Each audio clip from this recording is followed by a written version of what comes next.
அக்கா நேரலையில் இருப்பதைக் கண்டதும் அவளுக்கு மகிழ்ச்சி தாங்கவில்லை. அவள் உடனடியாக அந்த லிங்கை தட்டி உள்ளே நுழைந்தாள். ஜெமி கேக் மாவை தயாரித்துக் கொண்டே கருத்துக்களை படித்துக் கொண்டிருந்தாள். திடீரென்று, அக்கா, உங்களை ரொம்ப மிஸ் பண்றேன் என்ற பிரியாவின் கருத்தை பார்த்ததும் ஜெமியின் கண்கள் கலங்கின. பிரியா குட்டி, நானும் உன்னை ரொம்ப மிஸ் பண்றேன் என்று ஜெமி நேரலையிலேயே கூறினாள்.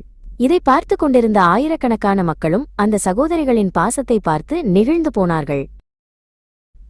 ஜெமிதான் செய்து கொண்டிருந்த கேக்கில் பிரியாவிற்கு பிடித்த ஊதா நிறத்தில் சிறிய பூக்களை வரைந்தாள். ஞாபகம் இருக்கா பிரியா, நாம் சின்ன வயதில் இதேபோல காகித பூக்கள் செய்வோம் என்று அவள் பழைய நினைவுகளை பகிர்ந்து கொண்டாள். பிரியா கருத்து பெட்டியில் சாட் பாக்ஸ் வேகமாக தட்டினாள்.